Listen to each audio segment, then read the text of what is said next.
Hello and welcome to Life Beyond the Numbers, the podcast for people who are curious about how to have a more fulfilling work life.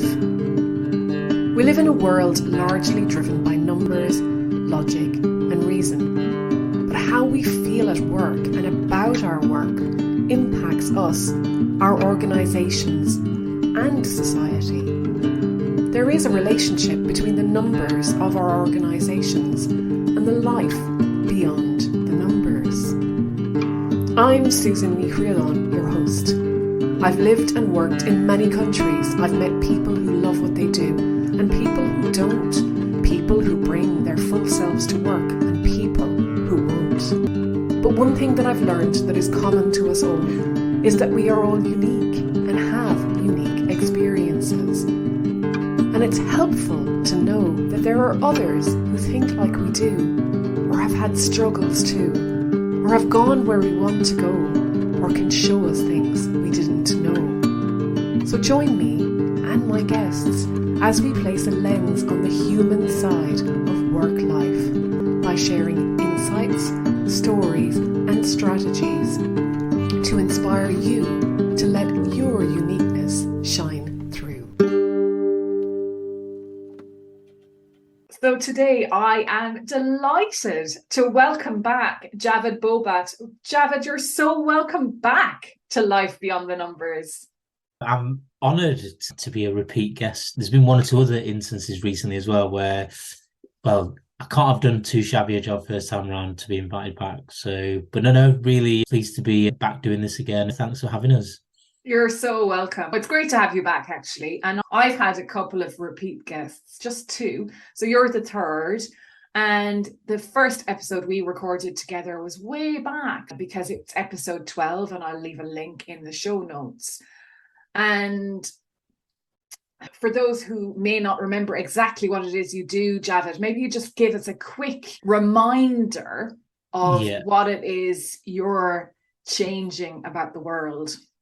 Yeah, sure. So in my small sort of little way, trying to have a bit of a positive impact. So there's two companies that I've established in the last 3 years now. So they've been roughly 3 years each and going. So the first is I've set up a non-profit, which is called F Mental Health. And I'd set that up to provide a mixture of sort of mental health first aid training, support to one-on-one to individuals who are struggling with their mental health or well-being, as well as then supporting finance managers, finance leaders, working with heads of HR and people. And that could be a combination of a general mental health Q&A conversation through to then more workplace well-being strategy and anything else in the middle, really. So all of that I do, and it is a non-profit, so it's not a commercial venture where I'm busting sort of my gut to make money out of it, because thankfully that's not the bit that's going to make me money. But I do have another company that I'm hoping that keeps a roof over my head. So my other company, Fide, is an ethical recruitment concept that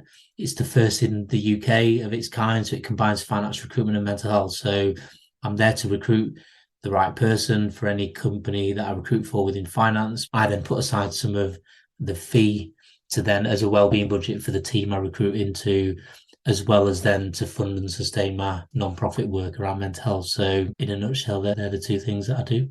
Yeah. And 3 years, which is more or less the same as me. And I can remember actually we connected very early on both of our journeys. And it's no joke, is it? Running your own company, not a mine too.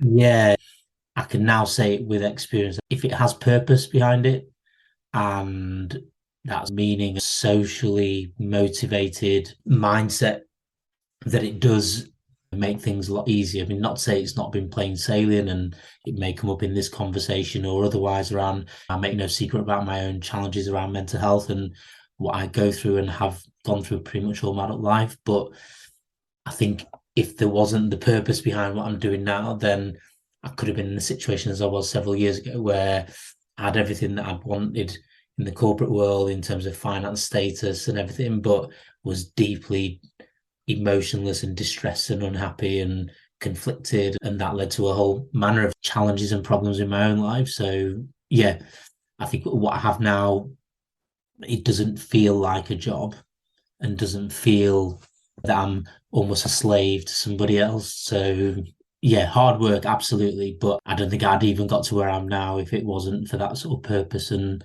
how much it means to me and to get that across to others as well.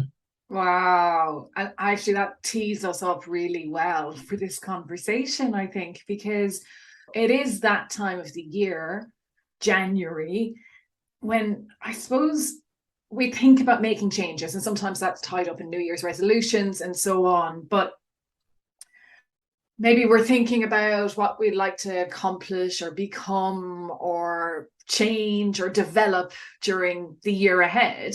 And for Yeah. many of us, career is front and center of that. Do I still want to be in this organization? Am I feeling at sea, or some of the words you use there, like emotionless and distressed, and or do I want to be promoted this year? There's a whole host of things that we can do in the year. And for somebody who's wondering where to take their career next, or how to tackle that big life question, where do they start, Javed?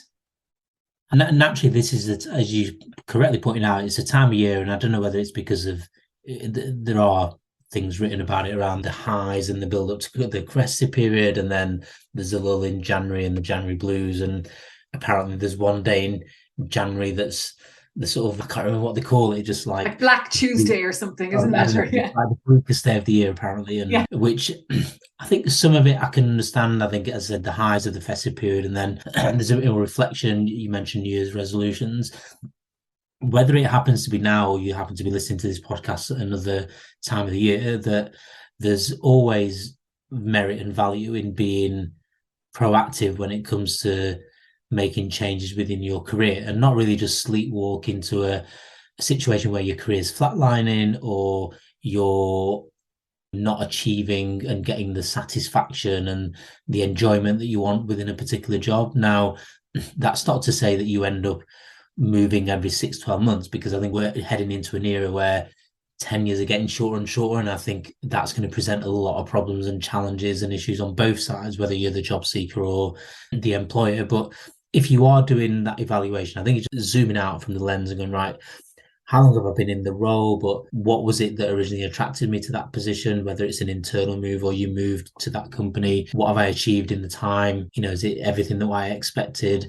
And then also then take a bit of a look forward and say, right, in these next 3, 6, 9 months, is there a clear, up to a point, clear direction that's been given by my employer, line manager, about where things are happening next? And if any of those raise questions where it isn't what you expected, then it's just exploring that a little bit more and going, right, okay, if it's not achieved its expectation, why hasn't it? What's happened or not happened? And there'll be some things that are within your control, some things that are out of your control. But I think this type of thought process is something, and a reflective piece is something everyone needs to do before then making an informed decision, because anything can happen where you get ticked off by your employer or line manager, and those situations are going to arise all the time. But you've got to make a more practical and a reasoned decision to want to leave.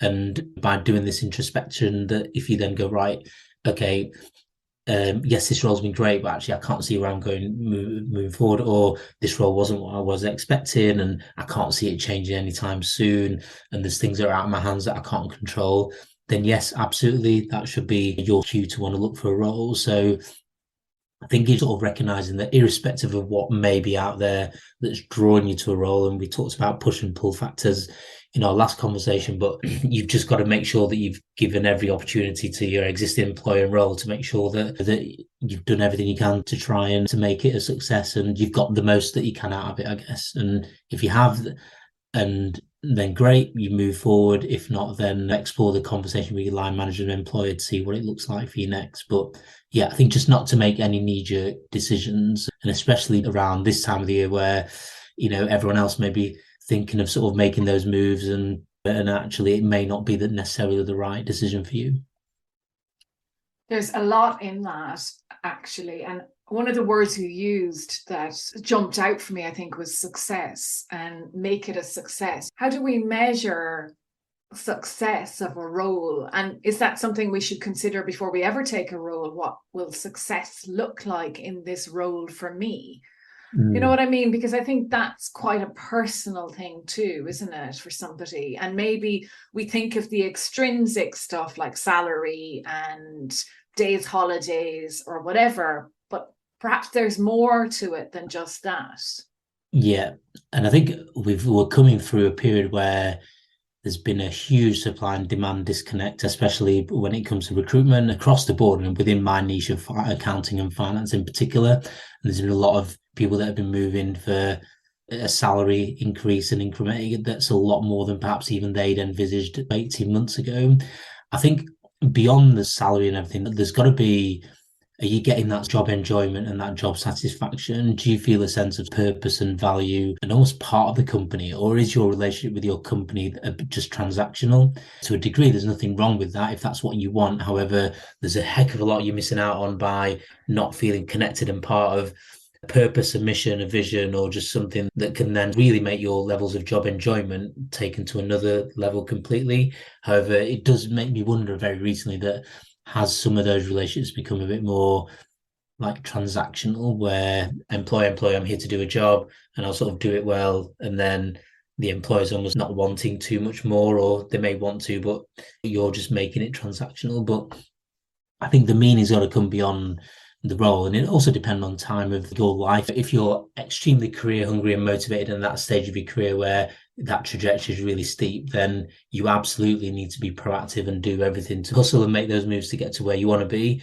But that may change depending on where you're at in your life, and there's various milestones that can determine that. I look back at some of the enjoyment and some of the key things that were important to me when I was in my 20s is different to what it is now. So I think not to have a measure of what it might be as an absolute for you, because it will change depending on where you're at in your life and what things are changing for you outside of work, not just in work. Yeah, that's a great point, actually, that what's important in your 20s or your 30s or your 40s, or I'm heading to the 50s soon, it changes quite dramatically, decade to decade, but also even perhaps job to job. And do you think there's merit then, Javed, in taking time every year to reflect, or would you need to do it even more frequently? Is it worth revisiting your values, your beliefs, your measures of success regularly? I think you'd probably want to do it along roughly similar timelines to when you talk about evaluating your role and where you're at with your career. So I always say that after year one, between 12 and 18 months is when you should be sense checking for your own career. And that's right. The things that I mentioned earlier is the company, the role, what I expected, relationship with your line manager, culture, and everything. Is it exactly what I want it to be? And do I see where it's going next and what's in it for me moving forward? So I think whilst you're doing that, you also want to perhaps bring in what you want from work and life as a whole, because if anything, the last 2.5 years has taught us that there's been a heck of a lot more reflection gone on and people's priorities have changed. And I can see it not just firsthand in conversation that I'm having with people where they've evaluated and whether it could be moving away from the big smoke of London and relocating back for a better work-life balance, or they've perhaps taken sort of sideways moves from a career point of view because at this moment that suits them absolutely fine. So I think, yeah, I'd definitely do them alongside, because I think society and the world is evolving and changing at such a rapid rate at the moment that actually, if you don't do it, that you could almost feel like you'll have had sort of wasting time and not seize perhaps sort of opportunities and listen to your body and mind a little bit more about what you really want versus, are you actually in this job and in your career? Are you truly happy? Are you truly contented, or is it a means to an end? And just as an add-on to that, I think there's a lot of people, especially within my niche of finance, as more senior you get, that are doing the job, but I just don't think they're as enjoying it as much and getting that level of purpose and satisfaction. But that's probably another conversation altogether. And maybe I'm so glad I'm not having, because I had that myself. I suppose I found that actually I got to a point in a career in finance where I just didn't want to do it anymore. The numbers, and they're still really important to me, and I love the numbers, but actually I wasn't getting that meaning from my job. I wasn't focusing on what really mattered to me.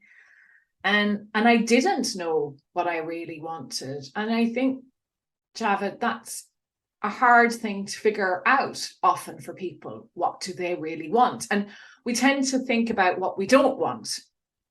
But of course, if we think about what we don't want, then that's where our thought process goes.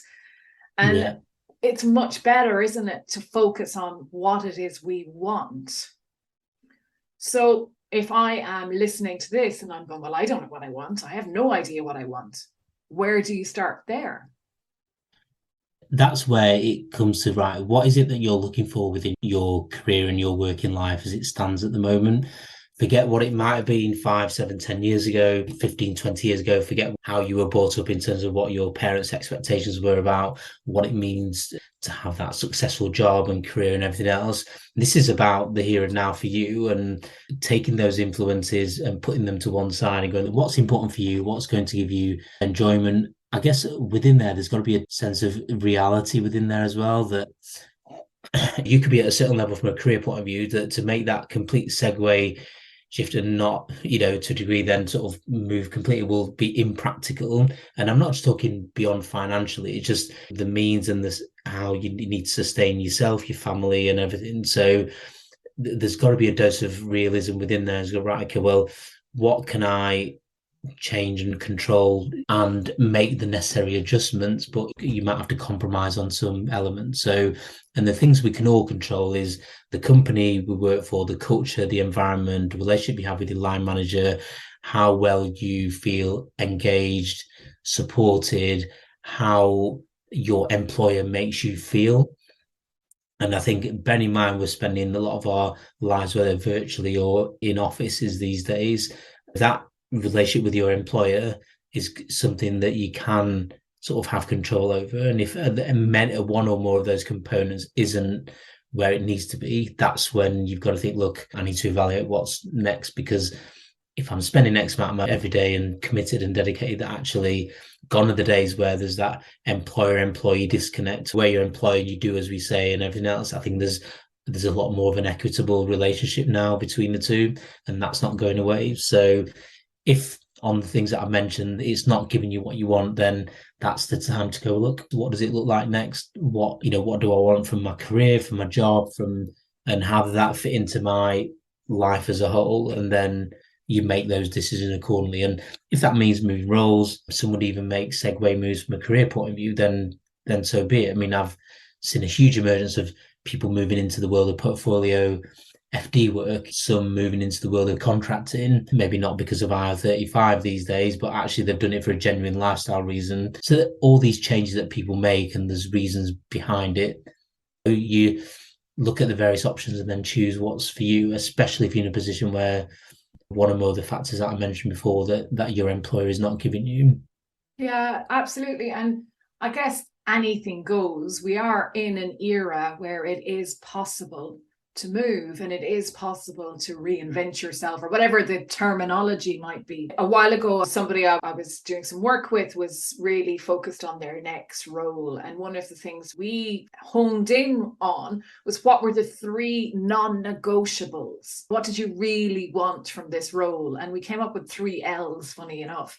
And 1 L was leadership, that the leadership of the organization was absolutely the type of leadership that person wanted and could buy into. Another one was location. So the location was actually a non-negotiable for that person. And the third thing was learning. Am I going to learn in this role? And I think if you even have ideas like that in your head, that's going to bring me joy or satisfaction or enjoyment, like you mentioned, then it becomes easier to navigate the world of looking for a job. Yeah. And I think that the non-negotiable is a great suggestion, really, because what you're then saying is there's an overriding wish list that you sort of have and go, right, what is there that's important to you? And then you bring your wish list together, and then from there you draw out the non-negotiables for you. So the 3 you mentioned as an example there for that individual may not necessarily correlate to you or the next person. However, by having the overriding wish list and then prioritizing that wish list is the second point. And then the third is then go, right, which are the non-negotiables? then that will invariably help to get you to then make the right decision. But all of this is about introspecting and reflecting and making more considered decisions that involve your life and your career, and rather than knee-jerking because you're going through a particularly testing time at work, or you've had a disagreement with your line manager, or you're not getting on at the moment, or there's other factors as well. So it's making more practical decisions, not emotional decisions, when it comes to looking for a role. And I just see it far too often. Just people have made decisions that are too much based on emotions, and more often than not, they'll end up regretting it because the true essence of why they should be looking for a role and what's important to them was lost in all the emotion. So when I see someone wanting to leave within 6 months or 9 months or under 12 months of looking for a new role, that would suggest to me that thought process and that introspection didn't happen to then make a practical decision. I see it all the time, and that's where I'm trying to understand the psychology of someone looking for a role, why you're looking, what's important to you, and always encourage everyone to do the same, irrespective of whoever they speak to. Don't let any emotions take too much of a stranglehold when it comes to making decisions. And I suppose it's understanding the underlying causes, really, is what you're saying there as well, isn't it? And as a recruiter then, Javed, obviously you're getting people coming to you. Is it obvious when people are not really sure about what they want, or are a bit directionless on their career? And is it harder then to put them forward for roles because you're almost envisioning, I would imagine, they're going to be gone in 6 to 12 months again? Yeah, I think one of the telltale signs is, I'm just open to anything really, as long as it's better money and it's roughly in the same location. That almost suggests to me is that there's not really understanding yourself and what's important to you, and there's not been that thought process. Now, for some, they don't want to think to that level of detail, and which is fine. However, what you may find is you'll end up just moving from one job to another, and it'd be luck that you find the home that you end up staying at for several years. But then the people that do move around, this is where the decision making has been very much at that sort of level of, just a bit more money, just fancy a change. Generally, the ones who are career hungry and motivated, they're the ones you can tell, and that's when you can really help them and give them more of a steer and go like, have you thought about this? What about that? And make sure that they have enough from me in a conversation to go, right, let me go away and reflect, and then from there, then make the right decision in terms of what's important for me. And job searching then, it's not for the faint-hearted often. No. It's a bit of a jungle. And I read somewhere that depending on your level of salary, once you get over a certain level, it takes you a month per every 10,000 pounds or dollars or whatever. So if you're on, let's say, 120,000 pounds, then it's going to take you probably a year to find a new role. And in that year, you are searching and you're interviewing and all of that. Now, that's just a figure I read somewhere. It may or may not be true, but I don't think finding a job is something that you just wake up one morning and you find a new job. Certainly at a certain level of your career. Yeah. And I guess the only caveat to that is, let's say if your hand's been forced, so let's say there's redundancy, restructuring, or elements like that that are completely out of your control, and all of a sudden you're put in a position where you have to look for a role, that is a different conversation altogether. But the level you're looking at, you need to give yourself that time to make sure that you make the right informed decision. The things that we discussed before is, before you even set foot in attending interviews, etc., is just taking that time to reflect and go, right, what's important for you, etc. Because not only will that help you, but it'll also help the people that you're speaking with, whether that's recruiters and headhunters, etc., to then make sure that they're clear in their mind in terms of what's important to you, and you're not wasting anybody's time as a result. Once you have that sort of clarity and know exactly what you want to do next and what's important and what isn't, then it makes everybody's life a lot easier. If you are doing it half-heartedly, if you're doing it where it goes, just if you've got anything else, that roughly at that level and that's how you let me know, then that fraughts with a huge amount of risk. Why you move in, are you moving for the right reasons, and the lottery of whether that role works out or not. And I suppose it's also, how do you stay the long haul, or how do you manage your own expectations during that time? Like, let's say you get rejected, you don't get the first few interviews, you make it to the final 3, and you do that for 5 or 6 times. It's hard to keep your level of motivation and not get dispirited and what's the point? I may as well stay where I am. How do people cope there? Do you know what? It's hard. And I talk about the concept of building up your resilience and just overall mental fitness when it comes to looking for a role. And that will vary from what that looks like from one person to another. But if you're in a position, whether it's a forced situation or otherwise, that you're looking for a role, you've got to be in a position resilient enough to handle sort of rejection. For every role you apply for, there's so many others that have applied for a role, and unfortunately there's just one person that's going to get it. So you're sat with a majority that may not have got the role at different stages.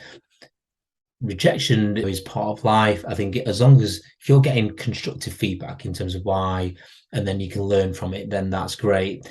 I know sometimes that isn't always easily attainable, whether that's because the recruiters have not asked the question or the client have not given the information to help us. The classic pip to the post, or you've just been edged out, or someone else with a bit more experience, that sort of feedback doesn't really help. I think if you're getting rejected and you don't have some tangible information like that, you just take a step back and go, right, what could I have done differently in that process? If I'm being really critical, what could I have done better and improved on? And then make sure that then you address those for your next interview. I think outside of the job search, and I talk about the mental fitness side, it's probably a time where you've got to maintain and really work on that. And that's everything from, your sleep, your diet, what do you do to sort of maintain your sort of physical health within there, what are you doing to work on your mental well-being, whatever that looks like, journaling, mindfulness. There's so many different things you can do, but not to neglect that, because if you do neglect it, then that will then seep into how you come across within your job search, because only if you are the best version of you physically and mentally in an interview, that's what's going to come across. So just be sure to focus and invest time in your own well-being whilst you're navigating a career change or a job move, and know that, for example, don't sit there doom scrolling, searching and applying for jobs every hour of the day. Be ruthless enough to have cut-off points and then go, right, I need to step away now. What am I doing to make sure I focus on me time with my family and children, if you do happen to have children? What works for you in terms of improving your well-being? And I think even though it may not feel it at the time, it's going to make a massive difference to how you come across in an interview. Because if they're neglected and then your job search, as I said, has too much sort of emotion pent into it, even though you may think that you're hiding it, it actually does come across even subconsciously in an interview. And I've seen it with so many people where the emotions have been far too powerful, and once they address their well-being and clarity in their decision making and why they're doing it, all of a sudden their conversions are a lot more, and you end up actually not having to go to that many interviews to secure a role, because there's that purpose and clarity in where you're going, and you are managing your mental well-being during that time as well. So just not to neglect that is what I would definitely say you should do. That sounds absolutely brilliant, really. That's great advice to anyone. And as you were talking there, I was reminded of, I was in a job that I just really wanted out of. And this is quite a number of years ago now. And I got an interview for a role that was just fantastic. And I got approached about it as well. So everything was on the right track for me. And it was a telephone interview, the first round. And I remember, as I was answering some of the questions, thinking to myself, oh my God, you sound desperate. Because I was desperate to get out of where I was. And it was fascinating because I came off the call and my own reflection was, whoa, who was that person?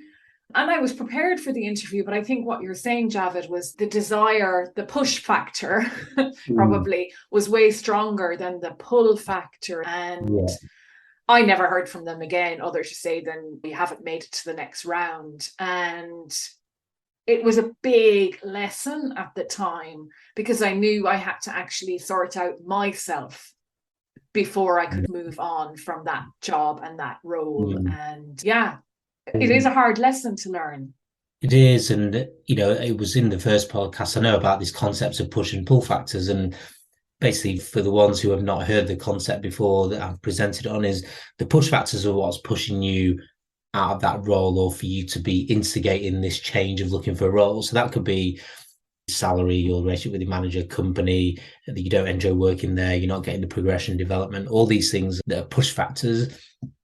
But what you need to have are strong pull factors as well. And that pull factor is everything around that company, role, the culture, everything that's important to you. You talked about the wish list and then your non-negotiables, they all need to match up. But if your push factors are too dominant, and because a lot of the push factors are very emotion based, that it can and does come across, in an interview process, as you experience and others do as well. And if you're coming across, whether it's angry or frustrated because you've been let down by your employer, it's going to affect your interview chances. And you've really got to manage your emotions when it comes to looking for a job, and really look at the push and pull factors and make sure that your push factors aren't too dominant, because if they are too dominant, they will have a negative impact on your job search. It will take you longer to find a role, because in interviews, you're perhaps not coming across in the best version of yourself. And whether it's not even things you'll do consciously, because no one that I speak to goes out of the way going into an interview and starts wearing their heart on the sleeve and sharing their anger and frustrations and everything else. But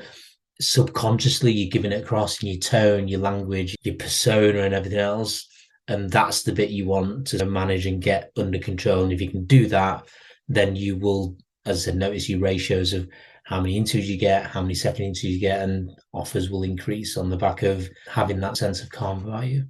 Yeah, I like that sense of calm, because I guess that, and not calm in a way that you're horizontal and you don't get passionate about your skills and your desires and whatever, but calm in that there's something very attractive about calm. And the other word you used earlier was clarity and purpose. And I think if a future employer sees that in somebody, then there's a stability about you and a reliability and a consistency, perhaps, that they're the things that we're looking for. And if you come across as calm, and because our nervous systems regulate with one another, then the interview room will be calm as well.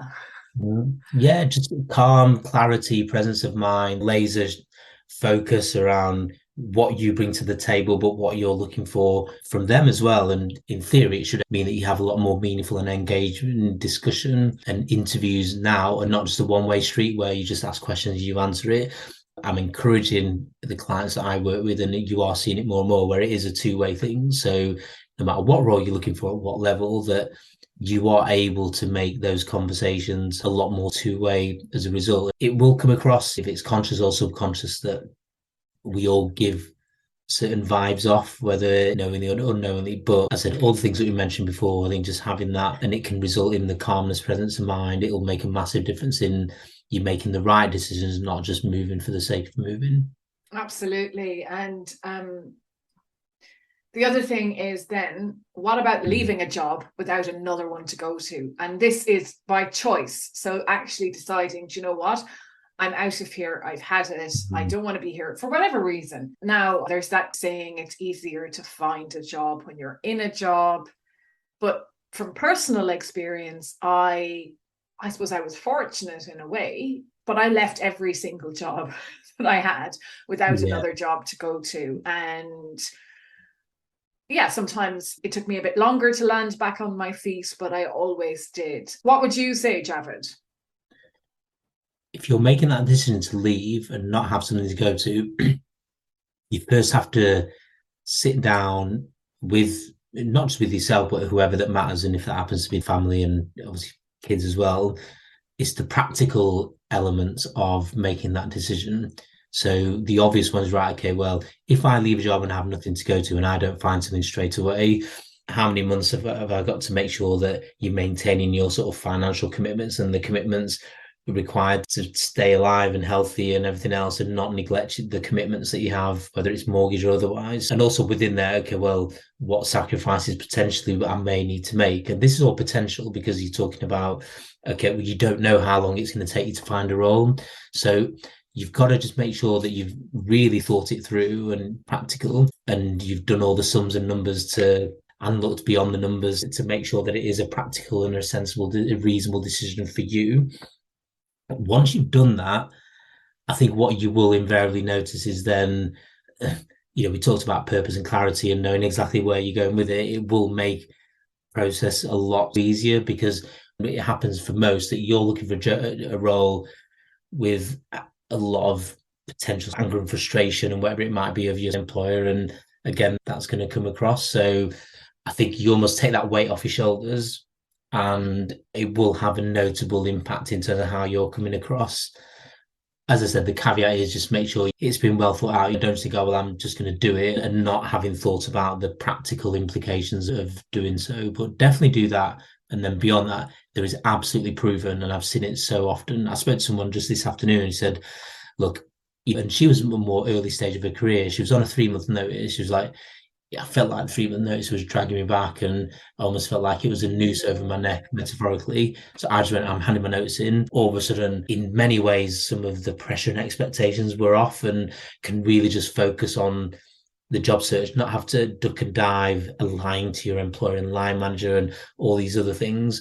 You've made your decision that you're going to leave. You can then have much clearer conversations with whoever you're chatting with. She's in now a fortunate position where she does have a job offer, but she knows her end date. But she's now in a position where, okay, I've had an offer, I've not accepted it yet, but she said, look, I think it's 80%. We've discussed what it needs to be to get it to 85, 90% and above. And if she then finds something like that, great. She just felt it made a massive difference having made the decision of, right, I'm leaving. She didn't have a job to go to at the time. She didn't even have an interview to go to at the time, but made a notable difference in her outlook and how she was coming across. And she's only needed 2 interviews. Both of them have offered so far. Yeah, I know somebody who had a similar situation, actually resigned because of a long notice period, had been looking for a job, nothing was happening, and didn't want to do that. But actually then when they did it, the relief they felt was tremendous, because they were no longer trying to escape from that job. Now they were focused on finding a new job, and the push and pull factors, that balance shifted, I guess, again. Exactly. And then you can really focus on, right, what are the pull factors? And I'm now in a position of relative strength, and I'm going to make a decision that's right for me. I've already made that decision that I'm leaving. So then you go, right, what's important to me?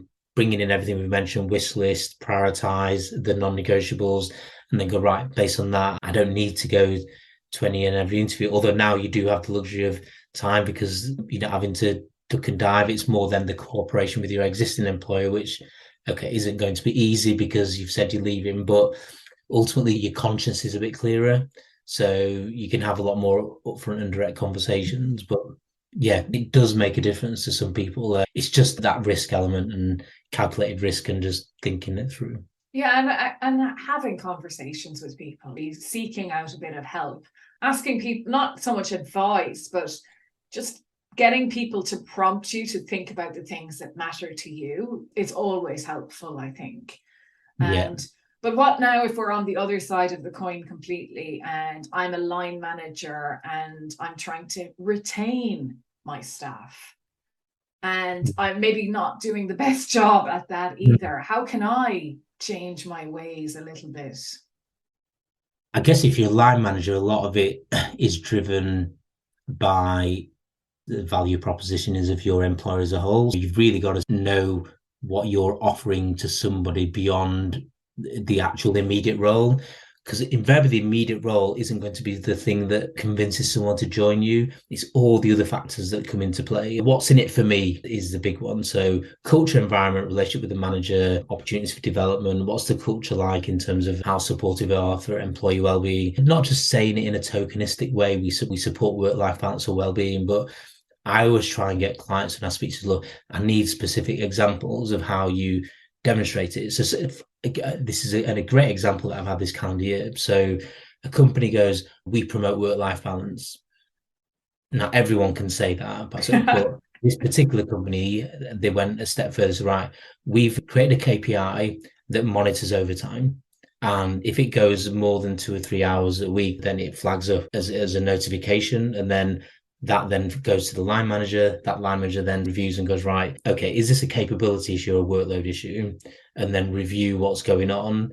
So that is something, a tangible set of actions, and go, right, we want to create a minimal, if not no overtime culture. And we've now developed this KPI that tracks that, and we can then address what's the reasons behind the overtime. So it goes, I think don't just say, and I've seen so many packages promote employee wellbeing and everything. So no, specifically, what do you do or what have you put in place? Bring examples to life about what's it like to work there and things that you put in place like that. Your job seeker now, they're very savvy and it's looking beyond the words.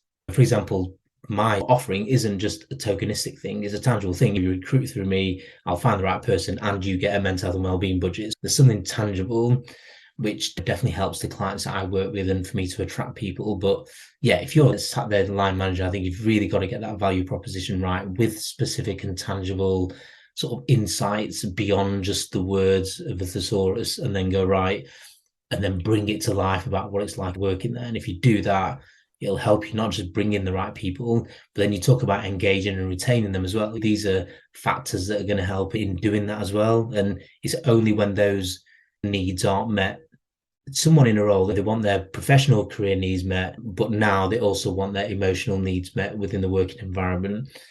And only the companies that can address both those are going to be the ones that will minimize retention. But the ones who don't, you invariably see now and will still struggle moving forward, will lose people unnecessarily sooner than they could have done more about it. And the shame of it with some companies is they do seem to have things in place around well-being, but then that line manager hasn't taken individual accountability and almost relied too much on HR or centrally coordinated efforts. And that's something that I'm hugely pushing to every line manager. You're accountable to your team's output. Why are you leaving well-being to HR function? Like, you've almost got to wrestle that back and go, right, I can control what I can. And I think there's a real disconnect. The amount of times I hear, so I says, where you at when it comes to promoting the well-being of your team? What do you do? Oh, that's HR's job. And I just like despair. These are people in leadership roles in finance at the moment that are saying that to me. So that is something that I'm slowly trying to get the message across that needs to change. I absolutely so happy to hear you say that, because for me, if you line manage people, then you are a people manager, because you're line managing people, and people management is part of your role. Your role as a manager or a director or leader is on the people side just as much. And if you're not dedicated to doing the best for your people, then you're in the wrong job. Yeah. And you should be in a different job, and you shouldn't be giving it to HR. You shouldn't be giving it to anyone. It is absolutely your responsibility as a line manager to take the people side of your job as seriously as the technical side of your job. Yeah. The canny thing is that if you do, and the ones who do, productivity, engagement, retention levels, output, job enjoyment, satisfaction, all those metrics will be a lot higher. But for whatever reason, the penny's not dropped. I think some of it is a cultural thing where you saw HR as this function that dealt with everything people related, whereas I'm music to a lot of heads of HR and heads of people, because I'm advocating the devolving of that responsibility and delegation out to line managers. So I know that when I speak to them, they're like, thankfully there's others out there that are quickly realizing that it isn't just go to the head of people, go to the head of HR. So yeah, within my area, I'm just promoting that a lot more. And I think the message is getting through. Well, it's still a long way to go, but there's just a mindset shift that will take a little bit of time, but definitely progress has been made. Yeah, and my 3-word phrase is professional is personal. Don't have a professional person without having personal in it. Yeah. Because you talk about being your best self at interviews or at work. We hear a lot about authenticity, all of these things. That's all about who I am as a person. And I think I will be more committed, more dedicated, more diligent if I'm treated as a person as well. And it's so important to be seen, especially if you're in finance, beyond the numbers, but also to see beyond the numbers. And I think in any role in an organization, it's not the numbers that make the decisions, it's the people. The numbers might drive us to the decisions, but it is the people. And if you treat the people right, then you're probably going to get the numbers right too. Yeah. And it's an old adage there, look after your people and they'll look after you. But for whatever reason, the true essence of that has been lost in time. And obviously it's only more recently, and COVID does accelerate it, where well-being is really sort of being driven forward now within workplaces and society as a whole. As long as that sort of trend sort of continues, which it will, because there's a generational shift that's going to ensure that it will. But I know invariably the ones that will always struggle in these times are the ones who are a bit more set in the ways, even the ones who feel that actually it worked for me before, but why wouldn't it work now? It's like, well, times change and evolve and change, and the best leaders out there and line managers are the ones that adjust and adapt. And if you do that and you understand all these different components that mean you have to adjust and adapt, you'll be an even better leader moving forward. The ones who don't, they're the ones who are invariably struggling now and will continue to struggle, both in attracting the right people and then engaging and retaining them as well. And there's a lot of my conversations. It isn't just about recruitment, but I talk about not just how you're attracting people, but how you engage and retaining. Where is mental health and well-being in all that conversation, and beyond just the fluffy part of what well-being may be perceived. As I mentioned a few moments ago, just a person wants their professional career and then their emotional needs met by not your employer, by you, your line manager in that department, because that's the immediate culture, not the overriding company culture. That's the immediate culture that's going to influence and shape them. And if you can then create that as a line manager and realize that I'm going to take control of every element, it's going to make you look good. That's the bottom line. That's a drum that I'm banging at the moment, and I think it's going to take a while for it to sort of really sort of hit home for many others. But the ones who are adopting it earlier are seeing the rewards, that they're getting the right people in, productive, engaged, motivate people within their teams, and they're not having to recruit as often. Yeah, I think it's your responsibility as a line manager. There are people in your care and you look after them and they'll look after you. And it's as simple as that. Yeah. And just because it's simple, it doesn't mean it's easy, but it doesn't mean you should abdicate that responsibility either. Yeah. So look, Javed, I can't believe we're out of time already. That time has just flown. There's been some fantastic nuggets in there for people thinking about careers in general, and it's always helpful. I think that was one of the things you said, to take stock. So if someone would like to connect with you or learn more, how can they do that? I'm on a lot of the social platforms. The one I'm most active on is on LinkedIn. So absolutely, you'll be able to find me on there. And I post a lot of content and blogs and stories that I'm sure people write. Obviously, there's through my websites, whether it's a recruitment company website, Fired, or F Mental Health. So any of those, and all I say is anyone out there that wants to speak to me, providing, for example, mental health, well-being, or job search, or career coaching, mentoring, or support, is never conditional on you looking for a job through me or using me for recruitment. So I've always tried to make that clear, that look, it's something that I'm really passionate about. Obviously, I need to protect my own boundaries, that I can't then be in a position to help everyone. But yes, my niche is mainly within accounting and finance, and that's where I'm supporting most people. But I get others in different professions now and again that will approach me, and I find it hard to say no. So therefore, I'll help where I can. But I think any of those sort of channels, really, LinkedIn being the main one, and through my websites, and whatever resonates or you want to learn more about, whether it's sort of from a career point of view or mental health and well-being, they're probably through to retention and engagement, workplace well-being pieces. They're probably the hats that I assume. So any or a combination of those hats, happy to help. Fantastic. Thank you so much for your time today. It is always a pleasure chatting to you, Javed. I always enjoy our conversations. And I'm sure you'll be back again. Well, I said looking forward to it already, but no, thanks for having us. And it's been a really enjoyable chat. Thank you so much for listening. I hope you've enjoyed the paths we traversed on today's episode.